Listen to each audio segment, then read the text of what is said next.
I hope this will be better with the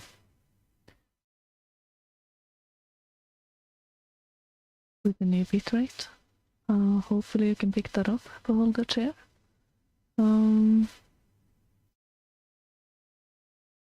So yeah, I hope you have had a good day so far, and now we can sit down with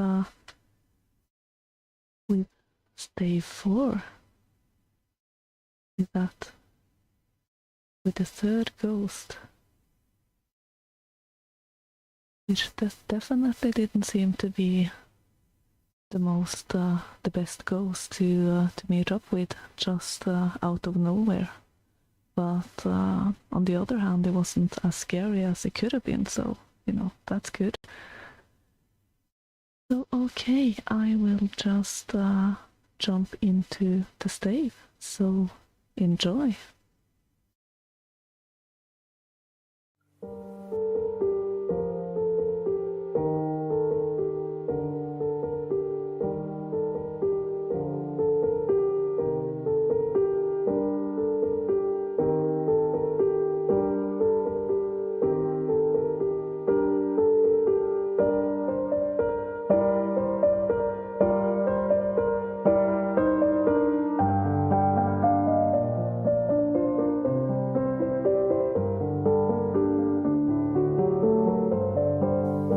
A Christmas Carol by Charles Dickens. Stave 4, The Last of the Spirits. The phantom slowly, gravely, silently approached. When it came, Scrooge bent down upon his knee, for in the very air through which this spirit moved, it seemed to scatter gloom and mystery. It was shrouded in a deep black garment, which concealed its head, its face, its form, and left nothing of it visible, save one outstretched hand. But for this, it would have been difficult to detach its figure from the night and separate it from the darkness by which it was surrounded. He felt that it was tall and stately when it came beside him, and that its mysterious presence filled him with a solemn dread. He knew no more, for the spirit neither spoke nor moved. "I am in the presence of the ghost of Christmas yet to come," said Scrooge. The spirit answered not, but pointed onward with its hand. "You are about to show me shadows of the things that have not happened, but will happen in the time before us," Scrooge pursued. "Is that so, spirit?" The upper portion of the garment was contracted for an instant in its folds, as if the spirit had inclined its head. That was the only answer he received. Although well used to ghostly company by this time, Scrooge feared the silent shape so much that his legs trembled beneath him, and he found that he could hardly stand when he prepared to follow. The spirit pauses a moment, as observing his condition and giving him time to recover. But Scrooge was all the worse for this. It thrilled him with a vague, uncertain horror to know that behind the dusky shroud there were ghostly eyes intently fixed upon him, while he, though he stretched his own to the utmost, could see nothing but a spectral hand and one great heap of black. "Ghost of the future," he exclaimed, "I fear you more than any spectre I have seen, but as I know your purpose is to do me good, and as I hope to live to be another man from what I was, I am prepared to bear your company, and do it with a thankful heart. Will you not speak to me?" It gave him no reply. The hand was pointed straight before them. "Lead on," said Scrooge, "lead on. The night is waning fast, and it is precious time to me, I know. Lead on, spirit." Scrooge followed in the shadow of its dress, which bore him up, he thought, and carried him along. They scarcely seemed to enter the city, for the city rather seemed to spring up about them, and encompass them of its own act. But there they were, in the heart of it, on 'change amongst the merchants, who hurried up and down and chinked the money in their pockets, and conversed in groups, and looked at their watches, and trifled thoughtfully with their great gold seals, and so forth, as Scrooge had seen them often. The spirit stopped beside a little knot of businessmen. Observing that a hand was pointed to them, Scrooge advanced to listen to their talk. "No," said the great fat man with the monstrous chin, "I don't know much about it either way. I only know he's dead." "When did he die?" inquired another. "Last night, I believe." Why, what was the matter with them? Asked the third, taking a vast quantity of snuff out of a very large snuff-box. I thought he'd never die. God knows, said the first with a yawn. What has he done with his money? Asked the red-faced gentleman with a pendulous excrescence at the end of his nose, that shook like the gills of a turkey-cock. I haven't heard, said the man with the large chin, yawning again. Left it to his company, perhaps. He hasn't left it to me. That's all I know. This pleasantry was received with a general laugh. It's likely to be a very cheap funeral, said the same speaker, for upon my life I don't know of anybody to go to it. Suppose we make up a party and volunteer. I don't mind going if a lunch is provided, observed the gentleman with the excrescence on his nose. But I must be fed if I make one. Another laugh. Well, I am the most disinterested among you, after all, said the first speaker, for I never wear black gloves and I never eat lunch, but I'll offer to go if anybody else will. When I come to think of it, I'm not at all sure that I wasn't his most particular friend, for we used to stop and speak whenever we met. Bye-bye. Speakers and listeners strolled away and mixed with other groups. Scrooge knew the man and looked towards the spirit for an explanation. The phantom glided into a street, its finger pointing to two persons meeting. Scrooge listened again, thinking that the explanation might lie here. He knew these men also perfectly. They were men of high business, very wealthy and of great importance. He had made a point always of standing well in their esteem. In a business point of view, that is. Strictly in a business point of view. How are you? Said one. How are you? Returned the other. Well, said the first. Old Scratch has got his own at last, eh? So I am told, returned the second. Cold, isn't it? Seasonable for Christmas time. You're not a skater, I suppose? No, something else to think of. Good morning. Not another word. That was their meeting, their conversation, and their parting. Scrooge was at first inclined to be surprised that the spirit should attach importance to conversation apparently so trivial. But feeling assured that they must have some hidden purpose, he set himself to consider what it was likely to be. They could scarcely be supposed to have any bearing on the death of Jacob, his old partner, for that was past, and this ghost's province was the future. Nor could he think of anyone immediately connected with himself to whom he could apply them, but nothing doubting that whomever they applied, they had some latent moral of his own improvement. He resolved to treasure up every word he heard and everything he saw, and especially to observe the shadow of himself when it appeared, for he had an expectation that the conduct of his future self would give him the clue he missed, and would render the solution of these riddles easy. He looked about in that very place for his own image, but another man stood in its accustomed corner, and though the clock pointed to his usual time of day for being there, he saw no likeness of himself among the multitudes that poured in through the porch. It gave him little surprise, however, for he had been revolving in his mind a change of life, and thought and hoped that he saw his new-born resolution carried out in this. Quiet and dark, beside him stood the phantom, with its outstretched hand. When he roused himself from a thoughtful quest, he fancied from the turn of the hand and its situation in reference to himself that the unseen eye was looking at him keenly. It made him shudder and feel very cold. They left the busy scene and went into an obscure part of the town where Scrooge had never penetrated before, although he recognized its situation and its bad repute. The ways were foul and narrow, the shops and houses wretched, the people half naked, drunken, slipshod, ugly. Alleys and archways, like so many cesspools, disgorged their offences of smell and dirt and life upon the struggling streets, and the whole quarter reeked with crime, with filth and misery. For in this den of infamous resort there was a low-browed beetling shop below a penthouse roof where iron, old rags, bottles, bones, and greasy offal were brought. Upon the floor within were piled up heaps of rusty keys, nails, chains, hinges, files, scales, weights, and refuse iron of all kinds. Secrets that few would like to scrutinize were bred and hidden in mountains of unseemly rags, masses of corrupted fat, and sepulchres of bones. Sitting among the wares he dealt in, by a charcoal stove made of old bricks, was a grey-haired rascal, nearly 70 years of age, who had screened himself from the cold air without by a frowsy curtaining of miscellaneous tatters hung upon a line, and smoked his pipe in all the luxury of calm retirement. Scrooge and the Phantom came into the presence of this man just as a woman with a heavy bundle slunk into the shop, but she had scarcely entered when another woman similarly laden came in too, and she was closely followed by a man in faded black, who was no less startled by the sight of them than they had been upon the recognition of each other. After a short period of blank astonishment, in which the old man with the pipe had joined them, they all three burst into a laugh. "Let the charwoman alone be the first," cried she who had entered first. "Let the laundress alone be the second, and let the undertaker's man alone be the third. Look here, old Joe, here's a chance, if we haven't all three met here without meaning it." "You couldn't have met in a better place," said old Joe, removing his pipe from his mouth. "Come into the parlour. You were made free of it long ago, you know.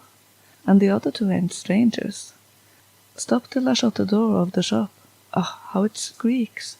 There ain't such a rusty bit of metal in the place as its own hinges, I believe, and I'm sure there's no such old bones here as mine. Ha ha! We're suitable to our calling, we're well matched. Come into the parlour, come into the parlour."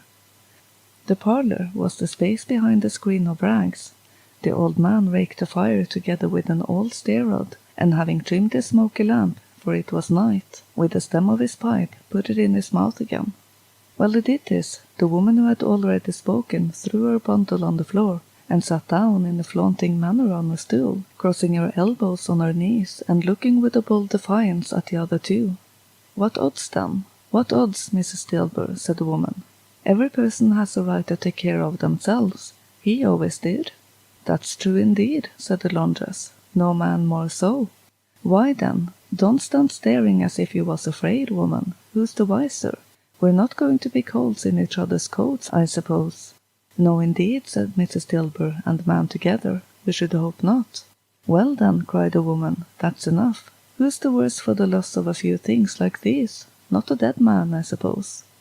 "No, indeed," said Mrs. Dilber, laughing. "If he wanted to keep them after he was dead, the wicked old shrew," pursued the woman, "why wasn't he natural in his lifetime? If he had been, he'd had somebody to look after him when he was struck with death, instead of lying gasping out his last there, alone by himself." "It's the truest word that was ever spoke," said Mrs. Dilber. "It's a judgment on him." "I wish it was a little heavier judgment," replied the woman. "It should have been, you may depend on it, if I could have laid my hands on anything else. Open that bundle, old Joe. Let me know the value of it. Speak out plain. I'm not afraid to be the first, nor afraid for them to see it. We know pretty well that we were helping ourselves before we met here, I believe. It's no sin. Open the bundle, Joe." But the gallantry of her friends, who would not allow this, and the man in faded black, mounting the breach first, produced this plunder. It was not extensive. A seal or two, a pencil case, a pair of sleeve buttons, and a brooch of no great value were all. They were severely examined and appraised by old Joe, who chalked the sums he was disposed to give for each upon the wall, and added them up to a total when he found there was nothing more to come. "That's your account," said Joe, "and I wouldn't give another sixpence if I was to be boiled for not doing it." "Who's next?" Mrs. Dilber was next. Sheets and towels, a little wearing apparel, 2 old-fashioned silver teaspoons, a pair of sugar tongs, and a few boots. Her account was stated on the wall in the same manner. "I always give too much to the ladies. It's a weakness of mine, and that's the way I ruin myself," said old Joe. "That's your account. If you asked me for another penny and made it into a question, I'd repent of being so liberal and knock off half a crown." "And now undo my bundle, Joe," said the first woman. Joe went down on his knees for the greater convenience of opening it, and having unfastened a great many knots, dragged out a large and heavy roll of some dark stuff. "What do you call this?" said Joe. "Bed curtains." "Ah," returned the woman, laughing and leaning forward on her crossed arms. "Bed curtains.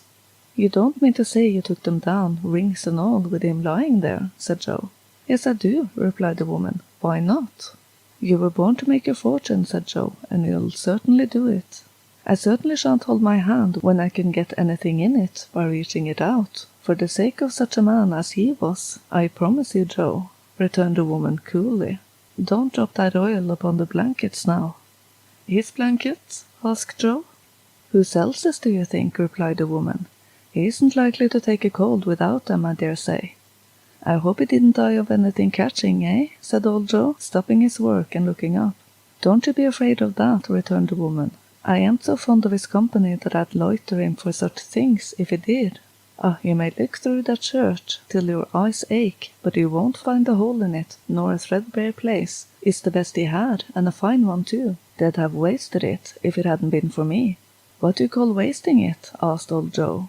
"Putting it on him to be buried in, to be sure," replied the woman with a laugh. "Somebody was fool enough to do it, but I took it off again. If calico ain't good enough for such a purpose, it isn't good enough for anything. It's quite as becoming to the body. He can't look uglier than he did in that one." Scrooge listened to this dialogue in horror, as they sat grouped about their spoil, in the scanty light afforded by the old man's lamp. He viewed them with detestation and disgust, which could hardly have been greater, though the demons mark it in the corpse itself. "Ha ha!" laughed the same woman when old Joe, producing a flannel bag with money in it, told out the several gains upon the ground. "This is the end of it, you see. He frightened everyone away from him when he was alive, to profit us when he was dead. Ha ha ha!" "Spirit," said Scrooge, shuddering from head to foot. I see. The case of this unhappy man might be my own. My life tends that way now. Merciful heaven, what is this?" He recoiled in terror, for the scene had changed, and now he almost touched a bed. A bare, uncurtained bed, on which, beneath a ragged sheet, there lay something covered up, which, though it was done, announced itself in awful language. The room was very dark, too dark to be observed with any accuracy, though Scrooge glanced around it in obedience to a secret impulse, anxious to know what kind of room it was. A pale light, rising in the outer air, fell straight upon the bed, and on it, plundered and bereft, unwatched, unwept, uncared for, was the body of this man. Scrooge glanced towards the phantom. His steady hand was pointed to the head. The cover was so carelessly adjusted that the slightest raising of it, the motion of a finger upon Scrooge's part, would have disclosed the face. He thought of it, how easy it would be, and longed to do it, but had no more power to withdraw the veil than to dismiss the spectre at his side. "O cold, cold, rigid, dreadful death, set upon thine altar there, and dress it with such terrors as thou hast at thy command, for this is thy dominion, but beloved, revered, and honoured head, thou canst not turn one hair to thy dread purposes, or make one feature odious. It is not that the hand is heavy and will fall down when released. It is not that the heart and pulse are still, but that the hand was open, generous and true, the heart brave, warm and tender, and the pulse of a man's. Strike, Shadow, strike, to see his good deeds springing from the wound, to sow the world with life immortal." No voice pronounced these words in Scrooge's ears, and yet he heard them when he looked upon the head. He thought, if this man could be raised up now, what would be his foremost thoughts? Avarice, hard dealing, griping cares, they have brought him to a rich end truly. He lay in the dark empty house, with not a man, a woman, or a child to say that he was kind to me in this or that, and for the memory of one kind word I will be kind to him. A cat was tearing at the door, and there was a sound of gnawing rats beneath the hearthstone. What they wanted in the room of death, and why they were so restless and disturbed, Scrooge did not dare to think. "Spirit," he said, "this is a fearful place. In leaving it I shall not leave its lesson. Trust me, let us go." Still the ghost pointed with an unmoved finger to the head. "I understand you," Scrooge returned, "and I would do it if I could. But I have not the power, Spirit. I have not the power." Again it seemed to look upon him. "If there is any person in the town who feels emotion caused by this man's death," Scrooge said, quite agonized, "show that person to me, Spirit, I beseech you." The phantom spread its dark robe before him for a moment, like a wing, and withdrawing it, revealed the room by daylight, where her mother and her children were. She was expecting someone, and with anxious eagerness, for she walked up and down the room, started at every sound, looked out from the window, glanced at the clock, tried but in vain to work with her needle, and could hardly bear the voices of the children in their play. At length the long-expected knock was heard. She hurried to the door and met her husband, a man whose face was cavernous and depressed, though he was young. There was a remarkable expression in it now, a kind of serious delight of which he felt ashamed, and which he struggled to repress. He sat down to the dinner that had been boarded for him by the fire, and when she asked him faintly what news, which was not until after a long silence, he appeared embarrassed how to answer. "Is it good," she said, "or bad, to help him?" "Bad," he answered. "We are quite ruined." "No, there's hope yet, Caroline." "If he relents," she said, amazed. "There is. Nothing is past hope if such a miracle has happened." "He is past relenting," said her husband. "He is dead." She was a mild and patient creature if her face spoke truth, but she was thankful in her soul to hear it, and she said so with clasped hands. She prayed forgiveness the next moment and was sorry, but the first was the emotion of her heart. What the half-drunken woman whom I told you of last night said to me when I tried to see him and obtain a week's delay, and what I thought was a mere excuse to avoid me, turns out to have been quite true. He was not only very ill, but dying then. To whom will our debt be transferred? I don't know, but before that time we shall be ready with the money. It would be a bad fortune indeed to find so merciless a creditor in his successor. We may sleep tonight with light hearts, Caroline. Yes, soften it as they would, their hearts were lighter.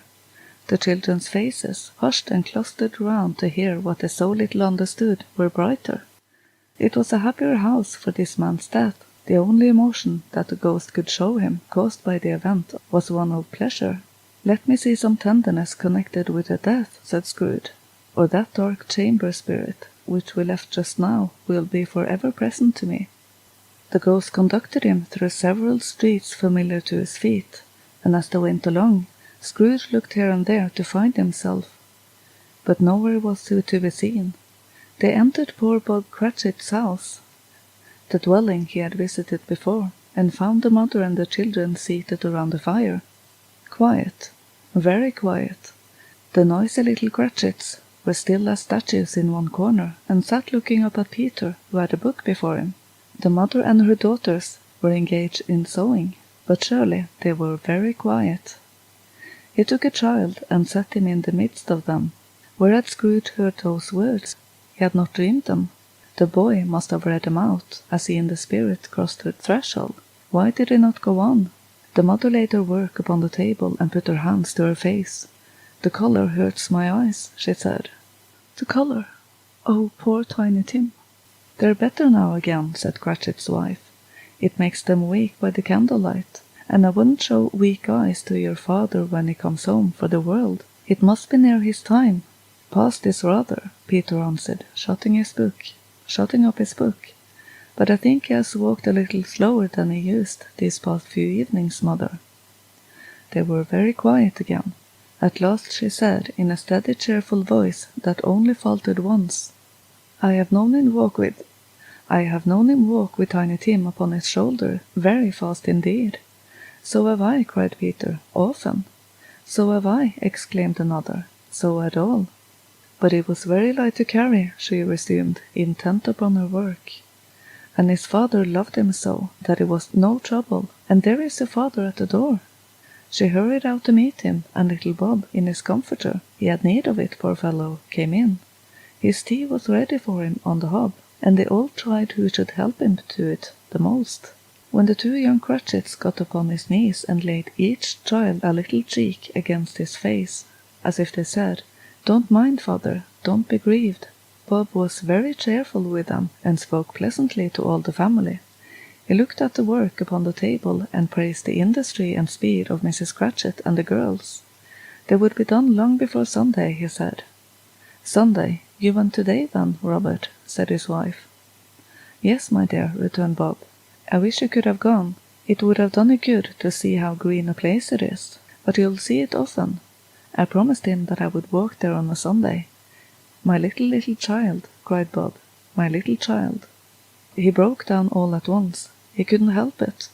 If he could have helped it, he and his child would have been farther apart perhaps than they were. He left the room and went upstairs into the room above, which was lighted cheerfully and hung with Christmas. There was a chair set close beside the child, and there were signs of someone having been there lately. Poor Bob sat down in it, and when he had thought a little and composed himself, he kissed the little face. He was reconciled to what had happened and went down again quite happy. They drew about the fire and talked, the girls and the mother working still. Bob told them of the extraordinary kindness of Mr. Scrooge's nephew, whom he had scarcely seen but once, and who, meeting him in the street that day, and seeing that he looked just a little down, you know, said Bob, inquired what had happened to distress him. On which, said Bob, for he is the pleasantest spoken gentleman you ever heard, I told him, I am heartily sorry for it, Mr. Cratchit, he said, and heartily sorry for your good wife. By the by, how we ever knew that, I don't know. Knew what, my dear? Why, that you were a good wife, replied Bob. Everybody knows that, said Peter. Very well observed, my boy, cried Bob. I hope they do. Heartily sorry, he said, for your good wife. If I can be of service of you in any way, he said, giving me his card. That's where I live. Pray come to me. Now it wasn't, cried Bob, for the sake of anything he might be able to do for us, as much as for his kind way, that this was quite delightful. It really seemed as if he had known our Tiny Tim and felt with us. I'm sure he's a good soul, said Mrs. Cratchit. You would be surer of it, my dear, returned Bob, if you saw and spoke to him. I shouldn't be at all surprised, mark what I say, if he got Peter a better situation. Only hear that, Peter, said Mrs. Cratchit. And then, cried one of the girls, Peter will be keeping company with someone, and setting up for himself. Get along with you, retorted Peter, grinning. It's just as likely as not, said Bob, one of these days, though there's plenty of time for that, my dear.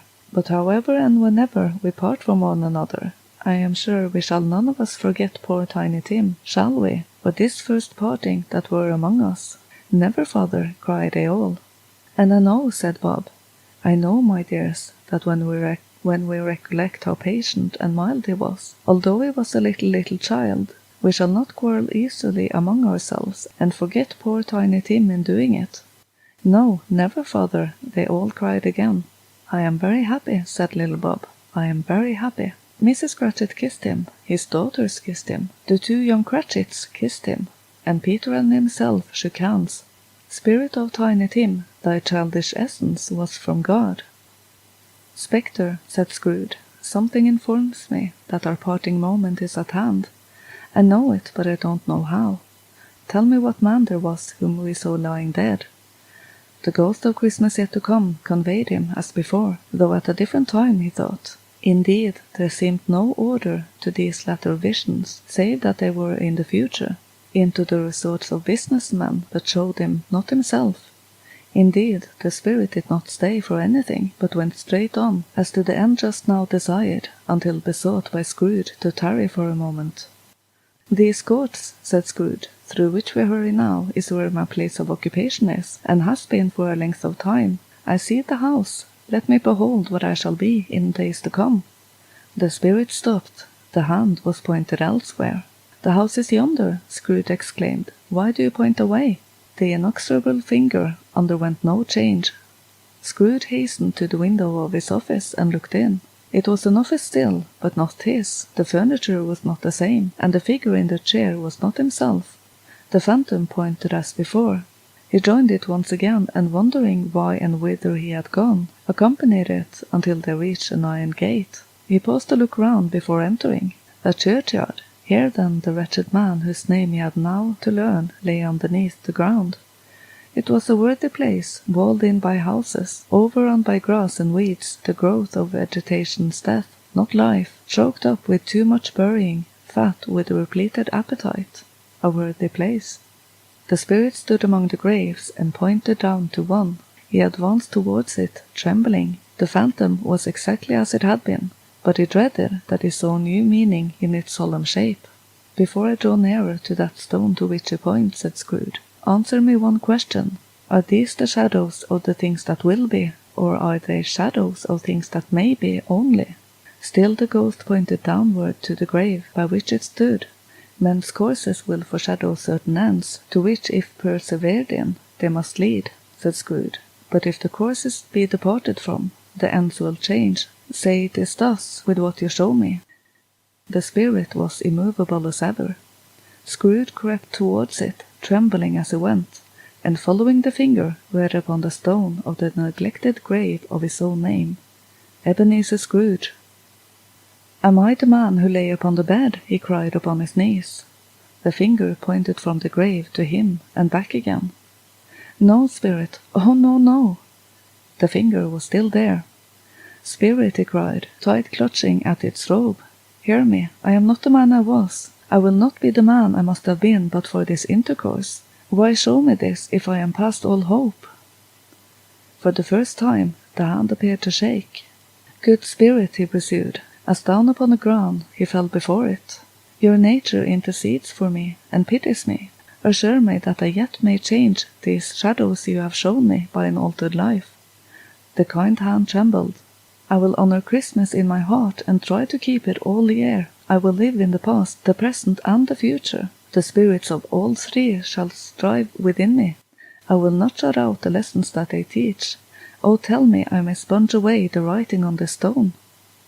In his agony he caught the spectral hand. It sought to free itself, but he was strong in his entreaty, and detained it. The spirit, stronger yet, repulsed him, holding up his hands in a last prayer to have his fate eye reversed. It shrunk, collapsed, and dwindled down into a bedpost.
Okay, so that was stave 4.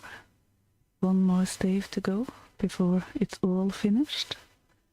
And yeah, it must be quite tough to be faced with your own mortality the way Scrooge was there. But definitely a good life lesson as well.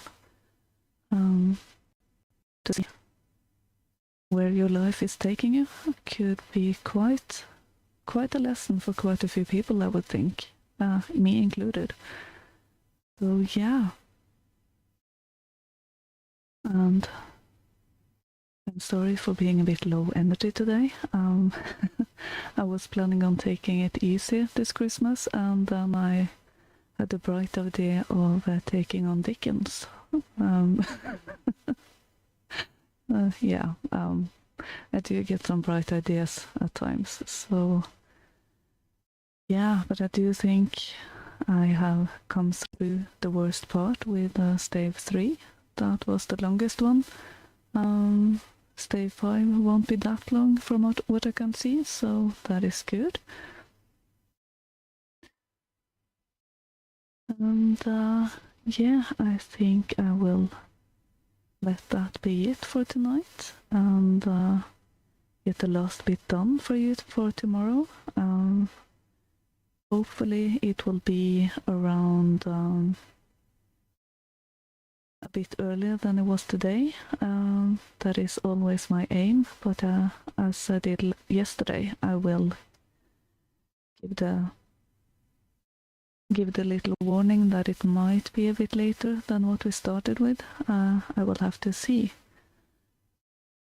So yeah, I will wish you a good evening, and hope you've had a good day so far, and that it will be good for the rest of the day and tomorrow, of course. And for those on DLive, I think I will host the stream so you can get a bit of music from Lace and Thorns. Jump over there with a host. So if you would like to join me for that, hang around. And I'll see you later, and good night.